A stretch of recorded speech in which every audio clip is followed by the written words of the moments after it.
All right, well, if there's one thing I think that we can all say when it comes to Padres and Dodgers is, these games always live up to the hype. It just feels like every single one of them matches the level of anticipation. And certainly Monday night, Petco Park, 10 innings, 8-7 final score certainly fit that description as well. Welcome in. It's a Tuesday edition to Section 1904 yet again. Playing a little bit of a split squad game. Jon is still on the East Coast. He's getting ready to pack up and head back home. He's been in Florida for a few, but he'll be back in San Diego tomorrow morning. So I woke up bright and early. I poured myself a cup of Will Holder's best coffee, and we're ready to rock here on Section 1904. Jon, good to chat. Always good times chatting. I am very much looking forward to getting on a plane and coming back to California today. I think I'm going to miss the most of Padres Dodgers while I'm on the plane, but I should land and be able to drive home and listen to the end of it on the radio broadcast. But that game started at 9:40 Eastern time last night. I made it till about 11:30, so I made it almost 2 hours. So I missed the last hour and change. And man, I don't miss trying to watch West Coast teams on Eastern time zone. No, it really sort of does. I don't know that justifies the right word, but it does help explain a little bit about the East Coast bias when you think about how many people live on the East Coast. Yeah, I mean, the population. Okay, so let's spend a second here before all brain cells are functioning. The majority of the U.S. population is east of the Mississippi, and that includes a lot of people who cover the sport of baseball. So when you're thinking, well, why is there this East Coast bias? It's because of what Jon just said. Now, if your job is to stay up and watch baseball, then, there's no real excuse, right? Like, you should be staying up, you should be watching baseball. But there's so many games, and this one was a little bit of a, by modern baseball standards, this one had a little bit of a marathon feel to it. It was 3 hours and 13 minutes. So, that gets you to bed sometime. Do the math for me here at about 12:45, almost 1 o'clock. Yeah, like 1 o'clock. I don't know what we're really expecting from people when it comes to the East Coast bias. It's not to deny its existence. It's not even to excuse it. It's just to state, as Jon's living and as I've lived here, it can be a bit of a grind when you're thinking, well, I'm going to stay up till 1 o'clock and watch a bunch of baseball games being played on the West Coast, right? It's brutal. And, when I lived in Philadelphia a few years ago, I was, obviously a big Padres fan. And I remember, I didn't have the baseball package, but, the Padres would be like the national game or something. And I'd be so excited to watch it. And then I'd fall asleep by like the fifth or sixth inning every single time because I don't stay up until 1 a.m, Darren, because there's never any reason to. The games are all over by 10:30 and then I go to bed. It's great. I miss Pacific time quite a bit. Can I ask you a question about Padres Dodgers? Yeah, Not just as someone who saw the back third of the game when I didn't, but I know I said yesterday that, like, throw everything leading up to this series out the window. It doesn't matter when it's Padres Dodgers. It's just different, and the fact that the Padres aren't scoring runs doesn't matter because they'll probably come out and score runs. The fact that the Dodgers are struggling doesn't matter because they'll probably. How do you explain the offense suddenly being much better? I know it's one game, but that looked like a completely different offense, and I am struggling to figure out how that can be a positive thing and not just maybe they weren't putting in max effort before this game or something. I don't know. I don't know what to take away from that. I just think sometimes it's just the sport, and I'm shuffling through a lot of different words in my brain so that I don't just say that's baseball. Because I know that's really cliche, baseball, but yeah. It might be the best way to explain it. I just do think that there is something about Padres and Dodgers that seemingly does live up to the hype. I get exhausted by the whole conversation about the rivalry thing from both sides because it's just sort of this tired thing, and there's just never going to be this this exact common ground here because people are saying different things in the context of the same conversation, but. When you look at it here, like I just went through it again this morning just to watch again and try to remind myself of some of the stuff that happened because, we don't want to do post-game shows here, but it's easy to sort of get wrapped up into some of the moments. This thing was 1-0, 2-0, 2-2, 3-2, 3-3, 5-3, 6-5, 6-6, 7-6, 8-6, 8-7, which was the final score last night. And it just seems like when these two teams get together that, they just rise to the level of occasion. And, that's just not always the case. I just don't think that it's possible to do that each and every time out. Yeah. I don't know that Padres and Giants, even where they are in the standings, even adding in a little bit of a subplot here with Sleepy Bob or, whatever.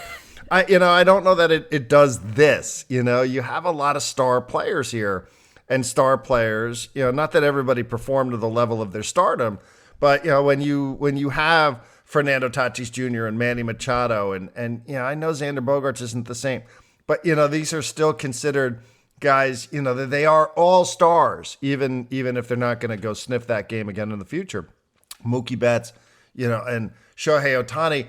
I just think it's box office. It feels very much box office. Maybe there's a literal explanation for it, which is that Dustin May, it's not great. Yeah. He's not great. And you knew that you were going to have to come in here and you're going to have to face this offense. So, maybe there was something to that, just to the mindset of knowing, 1 or 2 isn't going to get it done in this one.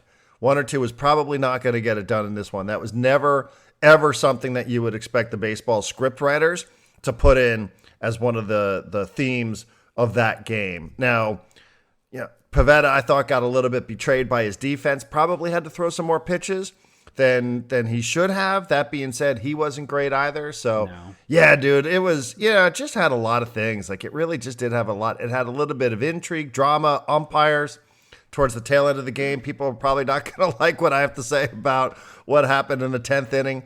Had bad defense. It had some good defense. So, it felt like just like a lot of the other Padres Dodgers games that we've seen over the last handful of years. Yeah, and it did. It felt a little like playoff atmosphere, and I had that thing in the back of my head that I was saying to you yesterday, as far as, unfinished business being the Padres going like, we got to be at the Dodgers level.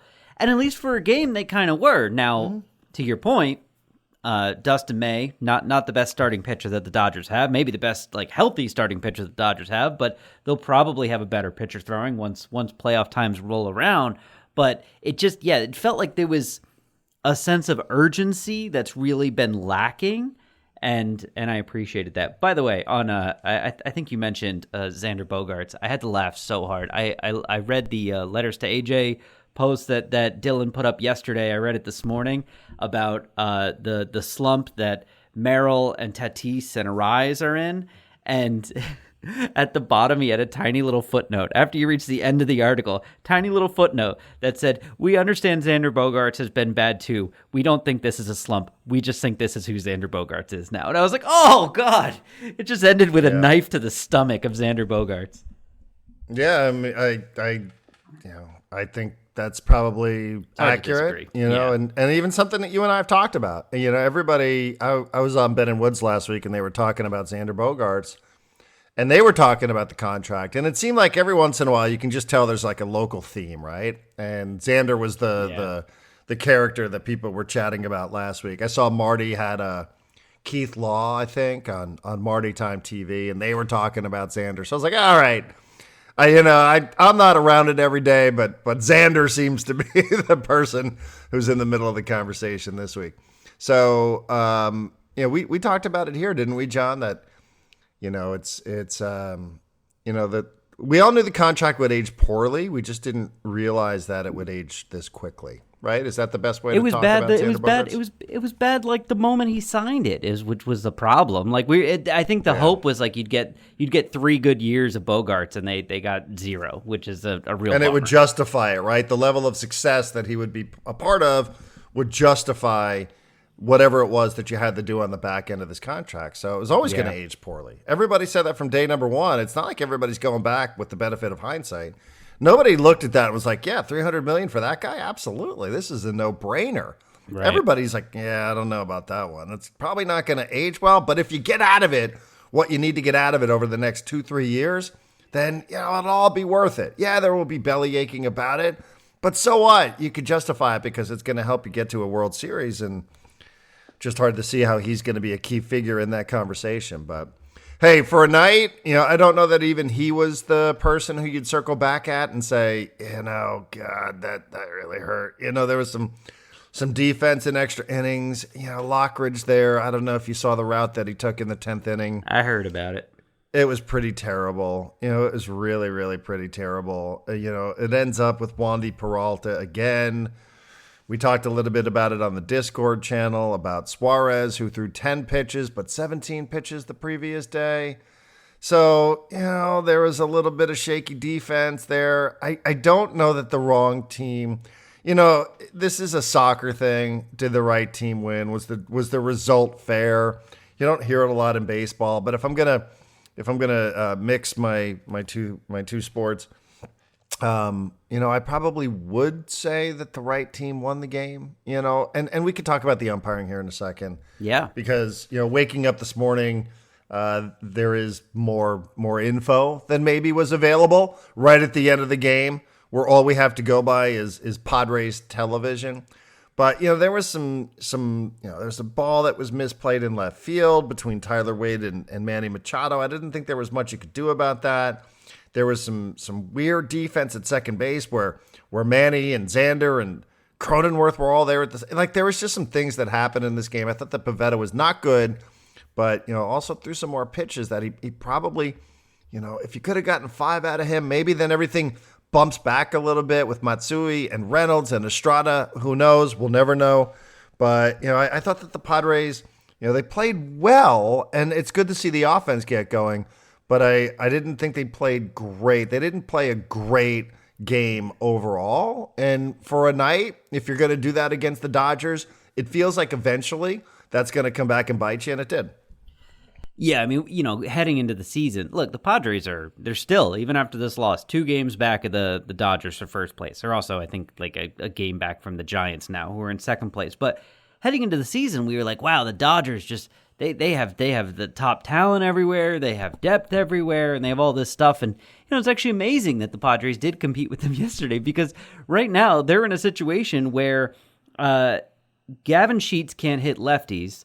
So I guess they're platooning him with Luis Campusano, doesn't have a hit yet this season. I think I saw that he's like 0 for 14 this season. Stunning.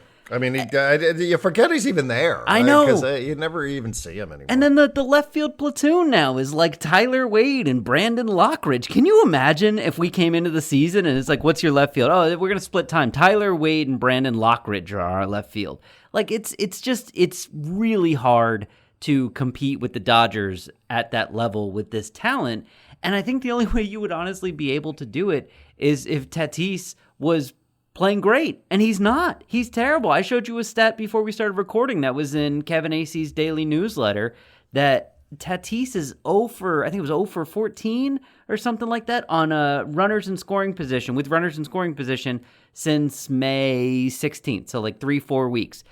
Like, Tatis has been terrible, and Merrill is really struggling, and Rise is still struggling, and it's like, Manny can't be your whole offense if you want to beat the Dodgers. It's just not possible, and you can't rely, Tyler Wade had a triple, bases clearing triple yesterday, but you can't rely on these guys to come through every game, and you're heading into the game tonight. I think I know who the starting pitcher is for the Dodgers, so maybe there is a chance for the Padres, but you just can't count on these guys to come through, more than once or twice a week. And it's hard to know where the hits are coming from, where the RBIs are coming from, where the runs are coming from. Sometimes they don't come, and, sometimes they do. And it's just like, it's hard to play this game against the Dodgers. And last night's game, I woke up this morning, I looked at it, I was like, we are 2 steps closer to an AJ Preller trade, because he's just looking at this going, we can't beat this team in a playoff series. Are you kidding me?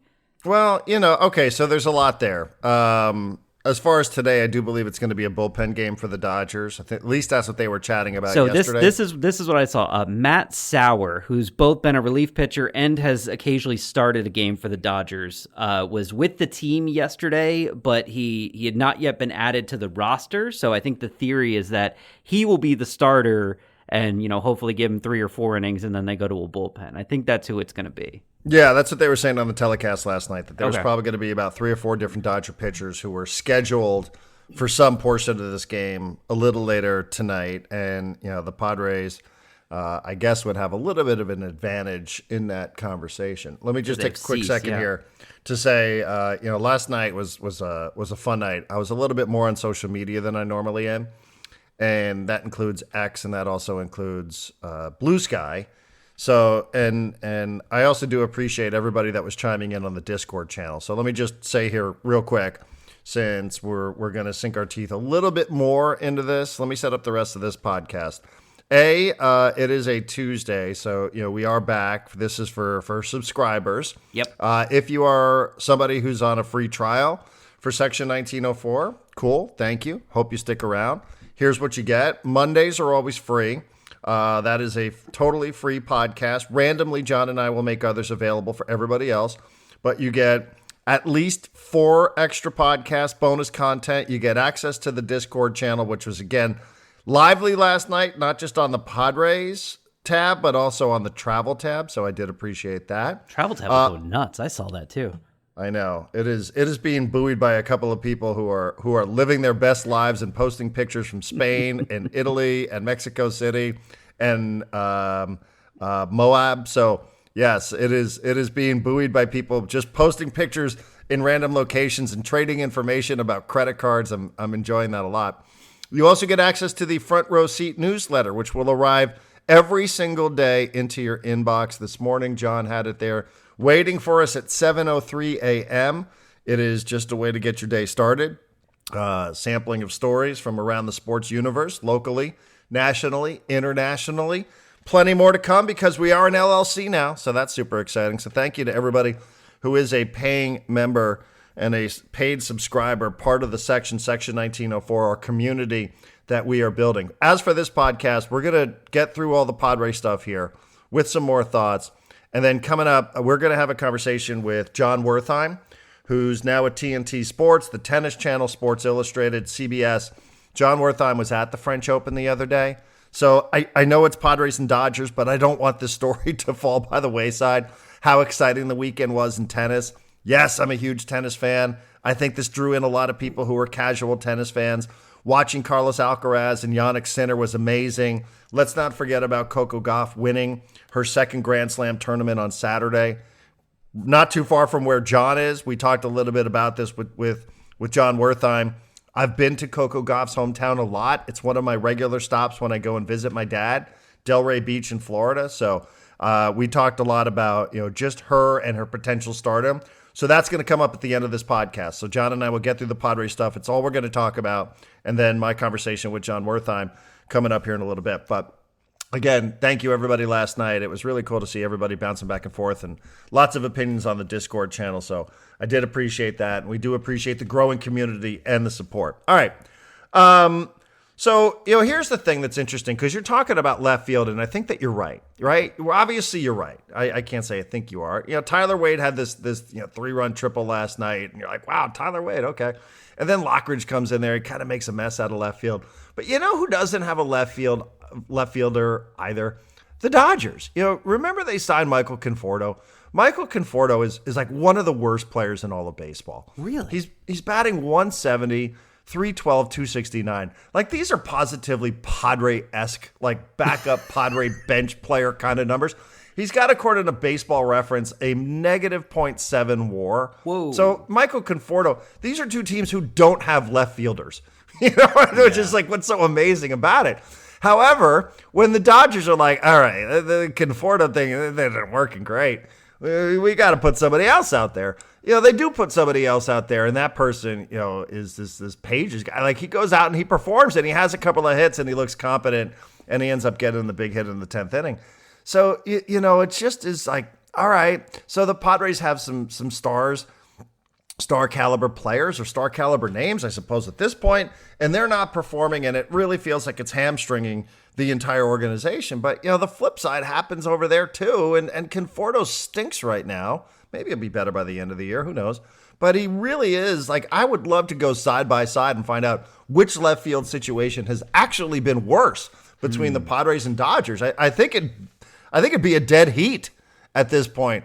But, they still have figured it out, so it they helps have that these their other catcher guys that can do some things. Their catcher's hitting 320. Their catcher's hitting 320 and batting like fifth in the lineup. So that's my pessimist brain going like, okay, well, they got a problem in left, but their catching situation's much better. Also, should they ever need him, I'm sure Shohei Ohtani could give him a game in left field, no problem. Yeah, that's also why I don't mind really going back to Gavin Sheets out there, but whatever. Yeah. I mean, because if Brandon Lockridge can't do like the one thing that you would think he can do, now, like what is the one thing that you think Brandon Lockridge should be capable of doing? It's probably running the bases. And if there's a second skill that you would think that Brandon Lockridge could probably do, it would be playing an outfield position.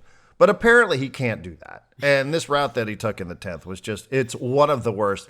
He honestly made Gavin Sheets look like a platinum glove winner. Oh, jeez. Just with this route that he took last night. It was just awful. It just was really, really bad. So, if you can't do that, I just don't know how much longer anybody should expect you to last on a big league roster. Is that why they lost the game, John? No. Is it a contributing factor? Yes. Was it part of the contributing factors that cost the Padres the game on Monday night? Absolutely. So, it's one of many reasons why I think you could point and say this is why they lost. The other one I'm sure that a lot of people want to hear about is the umpiring if you're ready to move on. Or do you have more thoughts on anything that you saw in the actual baseball game itself? No, except it's kind of to that point, like, I don't think I was still watching when Tyler Wade got replaced by Brandon Lockridge, but I don't think Tyler Wade should be a starter in Major League Baseball, but I've grown to really like him. He seems to come through in big moments. He always plays good defense. He's always tough on the bases, and he's kind of a hard out.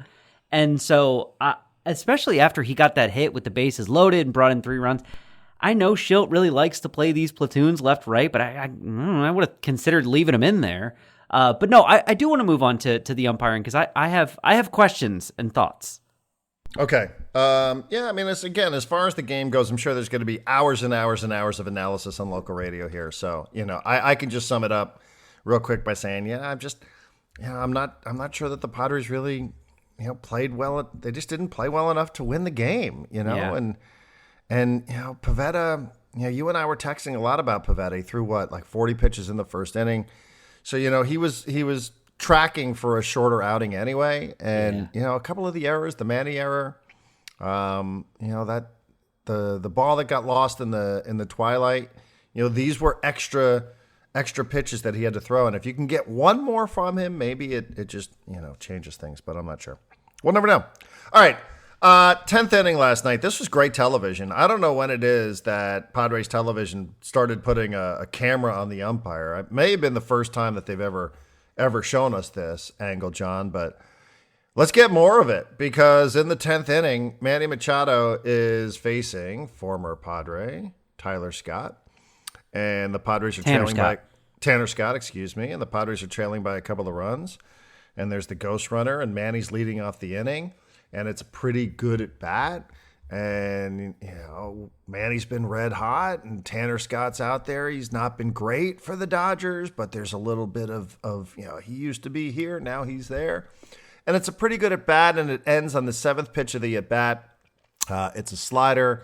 It's a called strike. According to Baseball Savant, it came in at 89.6 miles per hour. And on television, it looked like it was outside, and it was framed by Will Smith. And the home plate umpire punches Manny out, and Manny objects. And then we see this great replay from the umpire cam. There's a bunch of still shots on my Twitter feed or on everybody else's Twitter feed or on Blue Sky or even in the Discord channel here. The full video is, I watched it 25 times before I went to bed, including some still shots. And everybody was of the same opinion that this was robbery. How could this happen? This is absolute robbery. And when are we going to bring in the ABS system, automatic balls and strikes? These umpires are awful, and they cost the Padres the game.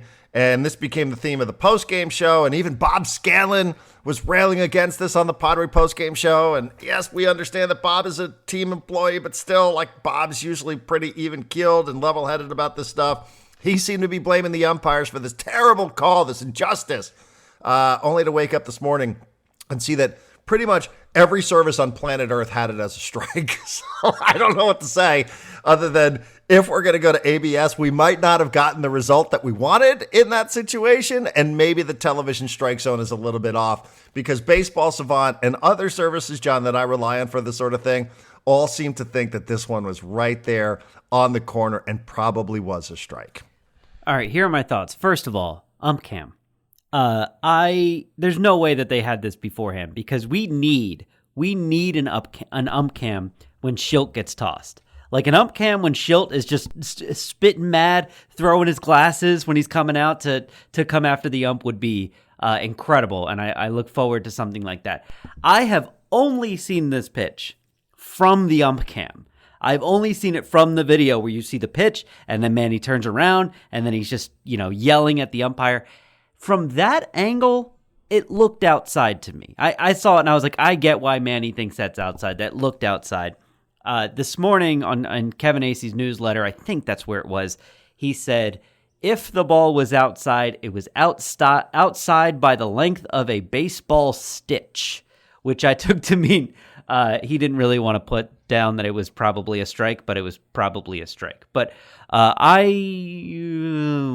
these things happen, man. Like the problem with them putting the little strike box on the TV set, I understand people say they like it and they want to follow it, but it just turned everyone into a fucking critic. And that's obviously a strike because look, it nicked the corner of the box. And it's like, whatever, man. Like there's a world in which that box doesn't exist, and you're like, that ball's way outside. So I think the ump did a fine job there, and I also understand why Manny was pissed because it's a big moment, and he thought it was outside, and that's fine. People are entitled to their own opinions. Okay, I have a lot of thoughts about this as well, and I agree with what you're saying about the strike zone on television. So I mentioned that Baseball Savant has this as a strike, and I saw a lot of this last night. Well, I can't wait for the ump scorecard tweet to come out tomorrow. John, literally, it just came out. And it does not have that as a missed call by the umpire. There you go. So if you trust that, no, that's a big. I trust that's a big deal. Like, do you trust that? Because we have to learn to trust something at some point. And here's what I would say about television: I have been told by people who work on the telecast that their strike zone is not accurate. I'm not going to throw anybody into the bus here, but I have been told on the field at Petco Park that it's really, really close. It's really close. And the margins are not far off. It's not 50-50. You know what I mean? It's not like, fucking flip a coin or whatever. And that's not what they're using for the ABS, right? It is not what they're using for the ABS. But here's an important point because I thought about this before I went to sleep last night because I was thinking about that conversation. I was like, well, how close is it? The reason I asked is because one day I literally saw the strike zone fucking moving on the telecast. I was like, what is this? Like you're going to enrage people with whatever it is that people think they see here if this thing isn't accurate. So what is it that you guys are doing to us as the viewer? It's like, it's not 100%, but it's close and we feel pretty good about it. Does it have its flaws? Yeah, it does. Is this what they're going to use if they ever replace the umpires? No, it is not. However, what I will say is, and I don't know the answer to this, who produces these Padre games? Isn't it Major League Baseball? Yes. It is baseball, right? Baseball has taken over the Padre telecast. Now, I don't know that means that Rob Manfred's sitting in a television truck outside of Petco Park doing all the work here. Maybe he outsources it to local people in television. Yeah. But if this is a baseball-produced product, then you probably, and you're going to convince us that ABS is the way to go in the future, then maybe you should invest in some better technology that actually gives us a more accurate strike zone, because I don't rely on this from the Marlins telecast. I don't rely on this from the Reds or the but when baseball is producing the actual game itself, maybe we could be a little bit more accurate. Maybe we could be a little bit more in sync with Baseball Savant, with umpire scorecard. And I don't know who comes up with the umpire scorecard stuff. How do we know that that's even reliable here? But what I think we're waking up to today, once we've slept through the disappointment and the emotion of what it was that we saw, is that almost every place else had that as a strike, and Padres television built a narrative around the idea that this was robbery and that this was not a strike last night, to the point where broadcasters were fanning the flames. And I don't blame any fan for thinking, this was terrible, this was bad, this took the bat out of Manny Machado's hands, when in fact, John, it seems like most of the evidence this morning points to the opposite. Yeah, and I can be the turd in the punch bowl that just goes like, hey man, you should have scored the inning before. Don't wait until the very end and rely on a 50-50 call to try and win a game. Also, what was Campusano like right behind him or two batters behind him? Like, part of the problem here is that they've unloaded the bench to fill a hole in left field and whatever, and now we don't have an actual platoon at DH because they thought that Yuli Gurriel could be it, and now we're just stuck in this situation where they're like, well, there's a lefty up, so you can't have Sheets hit, and we don't really have anyone else, but let's see if Campusano can get a hit. And part of the problem is Manny can't win the game for you every night. Right. All right. So you're not as passionate about baseball improving its television product as I am. Actually, when you said it, I was like, well, if Darren's complaining about the where's the fucking TV contract from like a month ago wasn't good enough. Now it could be like, hey, baseball, you sure you want this blood on your hands? Why don't you just sign off and let's one of the local television companies take it instead? Well, shouldn't baseball have higher standards than this? Shouldn't Major League Baseball? It's its own television product. Why aren't your standards higher? Why do I have to sit there? Why did you put a bunch of Padre fans to bed last night, not only in a bad mood because the Padres lost to the Dodgers, but now you have everybody wanting to go hunt down this umpire on the streets of downtown San Diego because they think that he jobbed the Padres. So clean it up, would you? Yeah. That should be better than that, because on television it made it seem like it was a little bit further off. Now listen, Mike Schilt has to say what he has to say. He had some line in the Padres Daily about, it was ball. It was, of course he's got to say that sort of stuff. So he's got to back his player. You got to back Manny Machado. Everybody knows that. Yeah, that ball could have been 2 feet outside, and you'd say, I don't know, look good to me. Yeah, if he showed up and went, I think that one might have been a strike, then tomorrow. Manny may have gotten that one wrong. Yeah. I don't know that Manny would have reacted very well to that. I know, but like all of these, you wake up today and it's like, and I'll give some credit. I did watch a little bit of the wrap-up show with John and Jim last night, and I don't know where they get this information, but the first time that I saw it, it was somebody sent it to them and said the ABS would have called that a strike. So I was like, oh, okay, let me wake up and think about that in the morning for those that may have missed that. So I don't know where they got that info, but I definitely said, all right, that's the first thing I'm going to do when I wake up. I'm going to go to Baseball Savant, and I'm going to wait for the scorecard. And again, I don't even know that these things are right, but there seems to be a little bit more it was a strike than just the telecast. And it just makes you wonder, like, well, why is that? Because the telecast really, that was like a full ball outside, and it's not great, everybody. It's not great. All right. That's pretty much all I got on the game. Speaking of Schilt, Marty posted the pregame media scrum with Mike Schilt yesterday, and the words that he used talking about Michael King are alarming. He was asked for an update and said something about, well, we're still learning about the injury. We're still discovering what it is. It's unusual. It's still information. And Marty, to her credit, circled back after the subject changed and said, hey, can we go back to King? Like, I just, like, what did you say? And Schilt's like, yeah, we're still gathering information as to what it is that's going on with Michael King at this point. I was like, we're still gathering information about what's going on with Michael King? Like, that doesn't sound good at all. So, again, credit to Marty, who did go back there and make sure that she followed up. But I jotted that down. You can go watch it yourself or listen to it, whatever.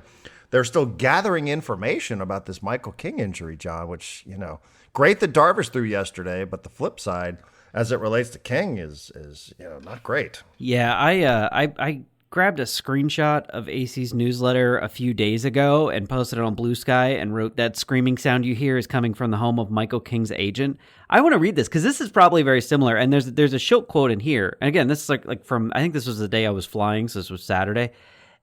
This is how it starts. The initial thinking on starting pitcher Michael King's absence when he started experiencing shoulder discomfort, later diagnosed as a pinched nerve, was that he could be out from 2 to 6 weeks. It is looking like the latter, at least. That's a month and a half.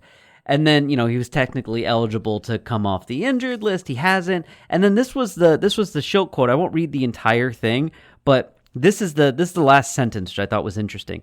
So we're in a little bit of a holding pattern of recovery and more of a discovery phase of being assertive in finding out exactly what it is and the best way to treat it, because it's not something that's very common in our sport. Like, we're not going to do the whole H.J. Preller Padres injury translator bot, but like, I actually replied to myself when I posted this on Blue Sky with a picture of Michael King and a picture of Tyson Ross. And like, I know it's a very different injury, but I remember this thing with Tyson Ross. Oh, he'll be back in a few weeks. Oh, we're not really sure what's going on. All right, he's gone for a year. Oh, he's never the same pitcher again. And it's like the Michael King thing is just as bad as the Yu Darvish thing, if not worse. And both of them are just these big question marks as far as like, are they ever going to be healthy? And yes, the Padres, and they're like, I don't know. Yeah, I mean, King was sort of not flippant, but didn't seem overly concerned last time I saw a camera and a microphone pointed at him. Yeah. Again, I think Marty was the person who was asking the question, like, are you sure you're going to pitch again this year? And he kind of joked and said, hey, clown question, bro. And laughed about it. I don't think he was being mean-spirited. I don't know that Michael King is capable of that, quite honestly. But yeah. He sort of was like, what are you even talking about? And, yet here we are now going on whatever it's been. How long's it been? About a month? And, the manager, for whatever you want to say about the translator bot, the manager's even like, yeah, like, I don't know. Yeah. Like, not even like, oh, yeah, we got a plan and the plan is this, or, make something up, say, oh, yeah, just got to give it a little bit of rest, and like, we'll get back there. Said he tossed the ball around a little bit, but like, we're still gathering information. It's like, well, wait a second, what? Like, he's not even doing the like. You're still gathering here. He's not even doing the like. I don't know. Talk to the trainer. It's just like a big. We don't know. We're trying to figure it out. Like the Darvish thing. I saw there was a thing in AC's newsletter this morning that was like, so Darvish threw like 20 pitches and then he sat down for a while and then he threw 20 more. And this is considered like a big step in the right direction. I'm like, he was pitching in a AAA game like a month ago. What do you mean a step in the right direction? We've taken 10 steps back. And he was like, oh, the next step would be a simulated game. And then maybe after that, he might get a rehab start. And I'm like, what is going on here? Like, is he just continuing to go backwards? Or is this like a Tommy John thing that they're trying to work? I have no idea. But King and Darvish, like, again, when your left field is like this, and your DH situation is like this, and your catching situation is like this, and Rise is playing like this, like, I have faith that Tatis and Merrill are going to figure out that part, but if the Padres are going to win, they're going to win with pitching and defense. And you can't win with pitching when you're replacing Michael King and Yu Darvish with Stephen Kolek and Ryan Berger. Yeah, although, again, nothing against those guys. They've been not at the top. I mean, it is the one thing that you could say. We talked a little bit yesterday about like the whole, the Matt Waldron energy and the role that he played. But last year, what got you was King and Cease, significant drop off. Yeah, and Waldron kind of pieced it together, and you just you did enough to get to the point where guys came back. Whether it was Darvish coming back from the personal stuff or whether it was Musgrove. And you did enough there. But, when you have King now who's out and Cease is, I mean, this is kind of a big one for Dylan Cease. I was going to ask. I'm like, it's June 10th, but this is a big game. Yeah, because, you need him. Like, it's almost one of those where, Mike Schilt managed that game yesterday. Not like it was a playoff game, but he managed it. Like there was some urgency to it. Yeah. And I do wonder, if this isn't going well for Cease, but it's not calamitous, is he inclined to leave Cease out there a little bit longer just because he needs some length out of him? Probably. I wonder what that is. Or if he's going to manage the game like, if he's not good in the third, then I'm going to go someplace else. But where are you going to go, Mike? Like, where are you going to go? Like, what do you have exactly? Or do you give this guy a little bit more leash because you just need somebody to eat some innings? Like, you need him to give you at least 5 here today, and he's just not been good. But anyhow, we'll watch it. I'm sure it'll be another game worth discussing. I do think it is a little bit of progress if you're getting Darvish up and sitting and throwing again. I mean, they are trying to simulate game conditions, so yeah. I still remain hopeful about him because I do love watching the guy play. Me too. Even at his age, but yeah, I know what you're saying. It just feels like The only thing that is going to satisfy anybody is when you see him out there on a big league mound. After this much time away, I think that's probably, not to put words in your mouth, what it is you're saying. But the I got very excited seeing him pitch for El Paso, and I was like, here we go. Darvish's on a mound throwing pitches, and he looks good. And then it was just like, he doesn't feel great. So they basically like sat him for a month. I just don't want more of that. Yeah, I mean this is like, hey Dylan, it's not all a free agent here, and like they need you today. Like they need you, and you know who else needs this? Like you need to have this today. Also, like after having like a pretty rough playoffs last year, I think there's this theory that like Dylan Cease doesn't really rise to the moment. So for his free agency, if not his just future, like he might need to prove that this big game tonight is one that he can dominate. All right. So John's going to be on his way home, and it's a day game on Wednesday, so we'll adjust accordingly. We do have a soccer interview lined up. I'm on my way out to SDFC training where I will be interviewing Oscar Verhoeven this morning. Excited about that. Just turned 19 years old, Oscar Verhoeven, on loan from the San Jose Earthquakes. But John, over the weekend, I do think that the sporting event, not just as a matter of personal preference, but the sporting event of the weekend was the French Open final between Carlos Alcaraz and Jannik Sinner. And these are the best two players in the sport, ranked number 1 and number 2. These are the winners, I think, of the last 6 Grand Slam tournaments. I think they split in 2024, and Sinner won the Australian Open this year, and now Alcaraz has won the French Open. So they've won the last 6 combined, but the first time that they've faced off against one another in a Grand Slam final. The Grand Slam tournaments, the Australian Open, French Open, Wimbledon, U.S. Open still to come. Yep. And is it a rivalry? I'm not sure. They faced each other like 6 or 7 times. Sinner's got an interesting backstory. He's just off suspension. He served a 3-month ban for having a banned substance in his system. It's actually a really interesting story what happened with him. And it's one of those stories that you probably will roll your eyes at. But it does sound like he was actually somehow victimized by not a plot, but by a massage therapist who had some sort of substance on his hands or her hands, whatever. And not a lot of people will believe that, and I'm inclined never to believe that bullshit either. But it does sound like maybe there's some plausibility to the story, so who knows. But anyway, 21, 22 years old, 23 years old. It was a great 5.5 hour true battle physically, mentally. Carlos Alcaraz was down, triple match point in the 4th set, came back, won the 4th set. It looked like Sinner was dead. And then he went and he was somehow rebounded, and it went to a 5th set tiebreaker. And the level of tennis was amazing. I was sitting on my couch just making random noises on Sunday. I was like, one of those sporting events where like all of us try to bring our spouses, and you're like, oh, Leah, come in here. You got to see this shot. And she's like, just, shut the fuck up. So, like we've all been there. Oh, you got to see this, And she's like, I'm just not interested. But it was a great weekend of tennis. And like really, Carlos Alcaraz is so goddamn likable. Some of the images that you see of him with the ball kids at the French Open are just, it just is great to see. So I was really happy to track down Jon Wertheim. TNT did a great job, really, as they're jumping into the conversation with coverage, tennis coverage. And talked to John, who was traveling back from France, so I had to grab him when I could grab him. But we'll wrap it up. And you watched a handful of minutes of this too, right towards the tail end of it, didn't you, John?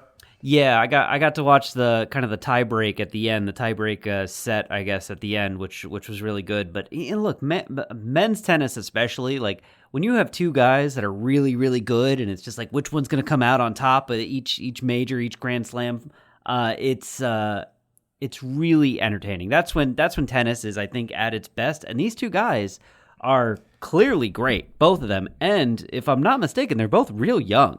So this could be 22, 23 years old. Yep. Yeah, this could be 10 years of these guys just fighting for the top spot, and that would be great for the sport. And it's wildly entertaining when they play against each other.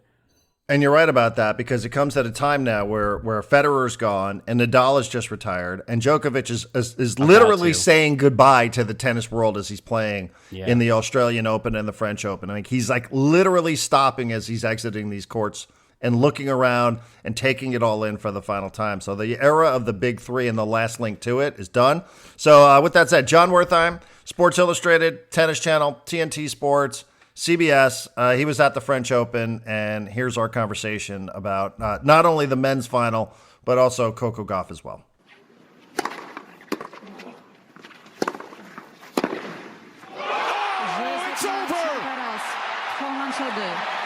Carlos Alcaraz reigns in Roland Garros.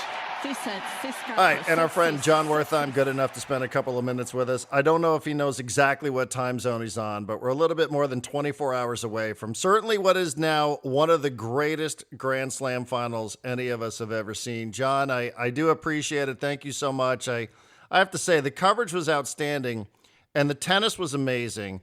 And it's just rare that John McEnroe and so many others find themselves speechless at the end of any tennis tournament. What did we just watch? Because they were having a tough time putting it into words.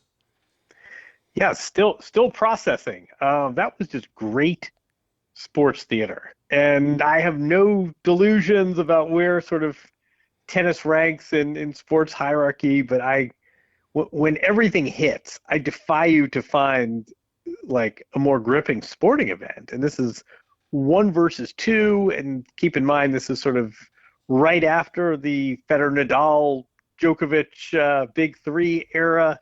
And you've got these two guys just playing at an extraordinarily high level with these extraordinary stakes. And you couldn't have a closer match. I mean, they literally, Sinner, who lost the match, won more points. I mean, it was sort of everything right with tennis in 5 hours and 29 minutes. 5 hours and 29 minutes. You were there. Does it feel like that when you're actually in the middle of it, in the thick of it, like you were and so many of your TNT and Sports Illustrated colleagues? Yeah, it's one of these things where there's no clock in tennis, which it's like baseball. You've got to win the last point. You can't run the four-corner offense, or the other team doesn't run out of timeouts at the 40-yard line. But there is a clock on the court. So you're looking over there and you're thinking, here the legs are looking a little tired. Well, they've been at this for 3 hours. Hey, he's got a second win. Well, we're at the 3:30 mark. So it's one of these weird things where you go by the scoreboard and there's no clock, but the actual time of match clock is still relevant. And I mean, the last, just in terms of quality, you watch UFC or you watch boxing in the last round, they try to get final, they're trying to get one last wind. That wasn't the case with this match. I mean, the quality on both sides of the net in the last 20 minutes was probably higher than it was any other time in the match. I mean, it was just extraordinary. It was great theater. It was great context. It was, the tournament started with this retirement ceremony for Rafa Nadal, and sort of we all said, well, we're never going to see anything like that again. And then the very last match of the tournament ends up being one of the great matches in tennis history. It was really just one of those special days. Is there any explanation for that, Jon, where that quality comes from? Because, there were different times, different moments for me as a viewer watching where, let's say at the end of the fourth set, the beginning of the fifth set, I made a comment to a friend of mine who's a tennis fan. I was like, yeah, Sinner looks cooked here. And then, here he comes roaring back. And as you say, the quality of the tennis in that fifth set, 5 hours plus, even going into the tiebreak, was as good as it had been for the entire match. Is there any explanation for that? Because you start thinking, well, these guys have to be mentally and physically wearing down, yet, there they are. Point after point even looks better than the previous one. Is there a way to explain what it is that we saw in that quality that you just mentioned? Yeah, I mean, I think some of this is about just sort of physical conditioning, and there are other players who their legs would have deserted them, or they would have gotten injured, or they would have huffed and puffed, and the match would have slipped away. I mean, these are two guys that are really finely conditioned. I think kind of neurochemistry has a lot to do with it, and adrenaline is a powerful force, and you see the trophy there in the corner of the court, and you work a little harder. It gives you some extra motivation. I also think some of this is sort of the genius of tennis, the scoring system, the fact that there isn't this clock to run out, and you do get that break between you get that break between the odd games, and players sort of have to figure out whether they want to ration their energy or go all out. You're talking about two exquisite athletes in their early 20s. But yeah, I mean, tennis has its challenges and its flaws, and it's not always great that there's no clock. It's really hard. You come to a tournament, you have no idea how long it's going to be there. What time does Djokovic play? I don't know. It could be 4 p.m. It could be 7 p.m. Depends how fast the matches go. Tennis has its flaws, but when it all comes together the way it did Sunday afternoon, it's really gorgeous. And these two guys are really head and shoulders above everyone else. They push each other. They were both motivated to win this. There's a big rivalry going on, so it's not just winning and losing a match. I mean, I think they both realize this had big implications. And yeah, I mean, sometimes you have one player's dip and the other one rises. One of the things that was so good about this is that they were both playing really well at the same time. Yeah, and you talked a little bit about it. I mean, it feels like the timing couldn't be better for tennis, right? Like not that we've been, immersed in the big three recently, talking about Federer, Nadal, Djokovic, but the last link to the big three seems to be saying goodbye, right? Who knows? Maybe he'll be back. And if he is, great. If not, it's been an amazing career for Djokovic, even if we've preferred other tennis players in this era. But the last link is fading. I think we would all agree. And now here you have this set up so perfectly. Has it felt like for a while now, culminating in this match, which is the first time they met, if I'm not mistaken, John, in a Grand Slam final?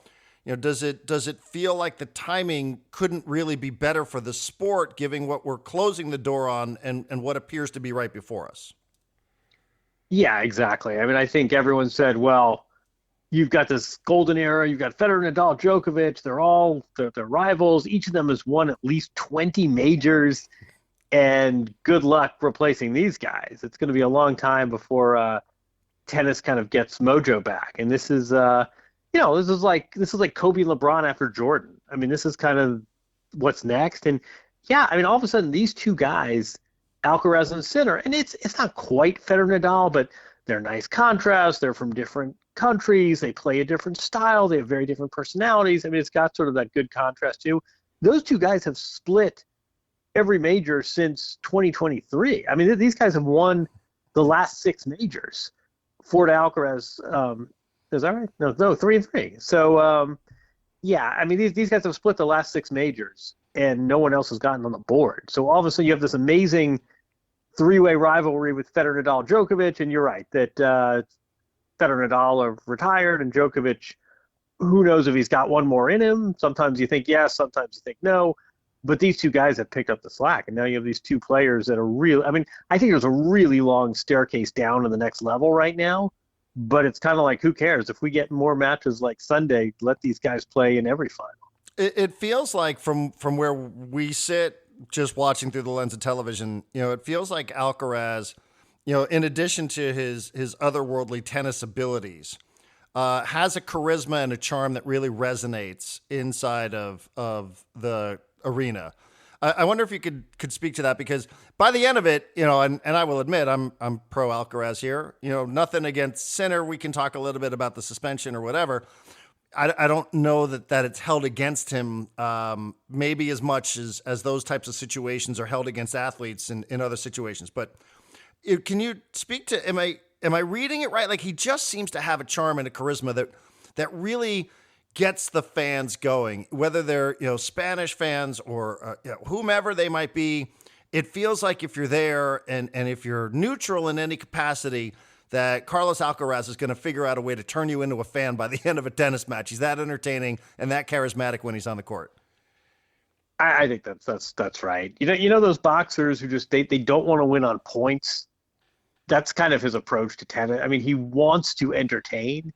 He's not one of these like, oh, as long as I get the job done. He wants trick shots and oohs and ahs and sort of this elaborate shot making, and he wants to put on a show. And he's the same way with his personality. I mean, there's nothing not to like. There's nothing cocky. There's nothing sinister. He doesn't ever say the wrong thing. I mean, there's no scandalers. He's a lovely guy. But he really wants to entertain. I don't know if you've seen some of these videos. He's He's going down the stairs with the ball kids, and there's a real kind of harmless fun to him, and he interviews the way he plays tennis. He likes to kind of there's a big smile on his face. He's really sort of gets the entertainer part of it. Sometimes, every now and then, honestly, it's a little bit to the detriment of his tennis. Sometimes there's like a simpler shot he could take, but he wants to like do the flea flicker. And it really pairs well with Sinner, who's very sort of mechanical, and he's Italian, but he's from sort of this border town on the Austrian border, and he's really much more sort of Teutonic than he is conventionally Italian. And there's sort of this very pragmatic sense to him, and he's sort of measured and close to the vest. And again, lovely guy. No one has a negative thing to say about either of them personally. But Alcaraz is definitely the more extroverted in his tennis and extroverted sort of in the way he handles himself. And, life's good for him, but you cannot not like this guy. I mean, it's all smiles and charm, and there's nothing not to like, basically. It feels like too, like you talked a little bit about him and some of the, he wants to be an entertainer out there, not just in personality, but also stylistically when he's playing. I mean, you see things from him that you wouldn't expect from somebody who's his age, right? Like some of the themes about tennis over the years have been, as more and more players come up, it's just a power game, right? Everything's just about power. And certainly that's a big part of it. We talked a little bit here about the speed of his serve and the speed of his forehand and all that. But, then he also does things that you just got to go, you sit on you watch it, you go, oh my gosh, how did these drop shots, like that just doesn't seem, I really thought it was sort of a thing of the past and not something I would expect from somebody who's really started around into his own, like somebody like he is. I mean, where does that element of his game come from? Am I wrong for thinking that is something that you'd expect to see from Federer in his 30s, not so much Carlos Alcaraz, 22 years of age? Yeah, I mean, for one, and I think this is really sort of speaks well of tennis. He might be 6 feet tall. I mean, he's incredibly powerful, and he hits these amazing shots that go whizzing by the opponent. But I can't imagine he's more than 5'11". I mean, I've stood next to him, and I'm just sort of average height, and we're eye to eye. And I think that the drop shots are really effective. I mean, drop shots tended to be this trick shot, and it was a little bit out of this novelty, and people would ooh and ah. He really uses it effectively. So he backs you up, and then he has this unbelievable touch. And the ball bounces twice, and not only does it win him the point, but it really kind of messes with the opponent. It forces them to kind of rethink, it gets in their head, and they rethink their court positioning. And he will, I mean, it's not, I don't know I don't have the stats in front of me yesterday, but I mean, it's not unusual for him to hit 30 of those in a match. And it's not because he's playing to the crowd, it's really effective. So he has all of this power, which for a guy who's not, I don't know, 6 foot 170 maybe. I mean, sometimes you see these athletes and we all marvel at Wemby, but we're not like teaching our kids to play like that. I mean, he's a completely conventional sized athlete, but he has this unbelievable power, and the fact that he then sort of leavens it with his touch is really, really, it's fun for us. It's fun on the eyes. It's entertaining. It's sort of stylish tennis, but it's also really effective. Sorry, go ahead. No. I mean, these guys with 20 majors retired, and everybody said, well, you forget, we all need to recalibrate. And John McEnroe won 8. Andre Agassi. I mean, all these, these really, really good players won 7 or 8 majors. And now everybody's like, I don't know, maybe he's got 20 in him. He's got all the tools, and he's got the power. He's got the touch. He's the double defending champion at Wimbledon, and also now the double defending champion at the French Open. I mean, it's really sort of, it's fun to watch, and it also makes you think, well, geez, we're really spoiled here because we may well be on our way to another 20 major winner. We talked just a touch on Sinner and some of the stuff that he's dealt with on off the court as well. How is he perceived, for those of us that aren't around the sport all the time? And I've heard really interesting conversations about this, and just to give everybody the cliff notes, he was suspended. It was determined that he had a very, very small dose of banned substance in his system. And I guess as the story goes, John, it was about a masseuse who may have had it on their hands, and it sounds like a dog ate my homework kind of thing that we've heard a lot in sports, but I guess it's been somewhat backed up. How is he perceived amongst his peers and in the sport of tennis?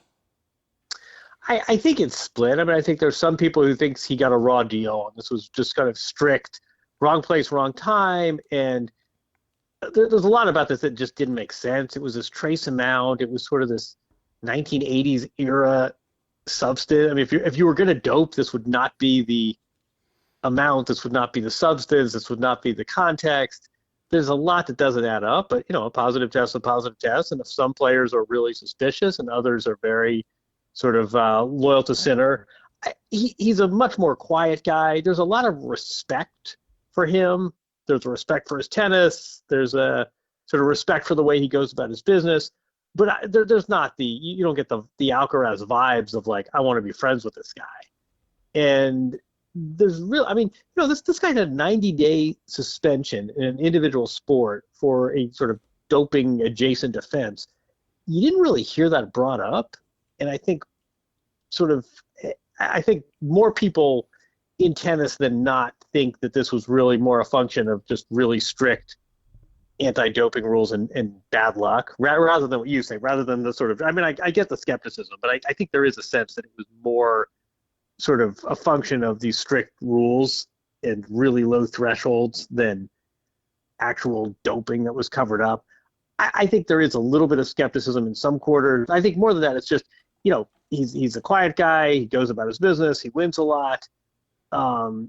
You can't really, you go to his press conferences or you interview him and it's all very cordial, but there's not like dynamite quotes and there's nothing sort of outrageous or particularly charismatic. It's very kind of, I'd say mechanical and sort of, it's not in a negative way, but he's just much more measured than Alcaraz. I mean, Alcaraz is really, someone said Alcaraz performs tennis and Sinner works tennis. They both play it, but one of them performs and one of them works. And I think Alcaraz is certainly sort of the more personally popular of the two. Yeah, and I think that's really well said. And it didn't feel like anybody's really holding Sinner in contempt for what it was that happened when you're watching this, just again as a casual. John, I cannot end without at least asking, and I feel terrible that I'm sort of reducing this just to the last final couple of moments of our conversation, but about Coco Gauff. I mean, this was such a great weekend. And, I drive through Delray Beach in Florida all the time when I'm going and visiting my dad who lives out there. And it's always a stop for me. And I know how proud Coco Gauff's hometown is of her. You see her name all over Delray Beach in Florida. And it's really kind of it's a really, really great thing to see a city so proud. And that was before winning her second Grand Slam. She just is a great story. I don't know, how she stacks up talent for talent with everybody else that's out there on the tour. But in terms of what you're looking for in a champion, she really seems to personify getting the most of her abilities. Not that, she's some scrappy underdog here, but, you see what she's up against. And when she wins, she just definitely, she gives you the vibe that it just was such a great effort on her behalf to go ahead and win like she did this past weekend. Yeah, I mean, I can't quite get why like America isn't Delray Beach, Florida, because she is such a treasure. And some of this is, she's only 20. She just turned 21, and she's already got 2 majors, and she plays on all surfaces. Remember, she made her breakthrough on grass. She won the U.S. Open on hard courts for her first major, and she may be better on clay than on any of them. And she's so cool and wise and level-headed and sort of mature beyond her years. She's really a treasure, and people know the name, but I feel like she's still kind of underrated in a way and underexposed. And you talk about, she's much more on the Alcaraz scale than the Sinner scale in terms of personality. Her tennis can be a little hit or miss. There's some sort of technical flaws, and sometimes she has to overcome those in a match, and other times she doesn't. But she's a wonderful player. She's a great athlete. She's strategic. She was much more. I mean, she won that match on Saturday just by being sort of more composed and mature than her opponent, who happens to be 6 years older than her. And I don't know if you follow her on social media or you watch her interviews. This is the opposite of a boring athlete. I mean, she's great, and she's very funny and self-deprecating. There's nothing not to like. And we always say, where are the American players? And here you have this 21-year-old who could retire tomorrow and be in the Hall of Fame, and she's outspoken and cool and funny, and there's a real sort of generosity of spirit to her. I feel like she's going to break through more and more, and people are going to realize that she's an absolute joy, and also potentially, anyway, this generationally talented player. Yeah, I mean, I think that's such an interesting point again, and I don't want to. I mean, I could carry this conversation on forever, but I know you're still in jet lag mode. But it is something I think about because I was in Spain not too long ago, and it was during the Madrid Open, and to see the way people in Spain, and understanding the differences, there's 45 million people that live there. There's 45 million people that live in California, right? It's a big country, the United States, 330. So there's obvious differences here. But in terms of like an entire country, like the sense and the feeling of watching an entire country really rally behind an athlete in an individual sport, it is different watching it in some of these places for any of us who have traveled than what it is that we experience in the U.S. Maybe Tiger Woods from a bunch of years ago. But other than that, like, I do wonder, and it's something we've talked about, does anybody represent that kind of sporting figure for us? Even the best football players, right? Patrick Mahomes, a lot of people that hate Patrick Mahomes, they think he gets an unfair shake from the refs. And there's lots of teams that hate the Chiefs. So, like, it's hard in those team sports. But in these sports, like, I don't know where we have an athlete like that gets celebrated on an individual level like some of the other athletes do in these sports. Yeah, I wonder if some of it isn't that she's not doing a whole lot of her work in the U.S. That match was fantastic, but it started at, whatever it was, 9 in the morning Eastern, 6 a.m. Pacific. I think some of it just might be time zones, and you're not necessarily driving down to watch her play more than a few times a year. But people like the Chiefs, they don't like the Chiefs. I think in team sports you have this temptation to sort of, hockey is the highest expression of this, but in team sports, you have a bit of a temptation to kind of blend in and be bland and be a good teammate and not make waves. And in tennis and individual sports, MMA, maybe not golf, but I think in sports like tennis and MMA, part of the job is to be your own brand. And I think there's almost incentive to show your personality. And in Coco's case, it's just there's nothing not to like. And there's accessibility, and there's humor, and there's wit, and she's cool. And I haven't quite cracked this.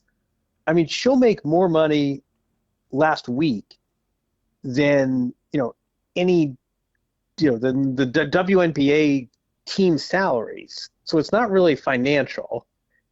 Why are we talking about, when we talk about this women's sports boom, and it's Caitlin Clark and it's women's soccer, and that's great.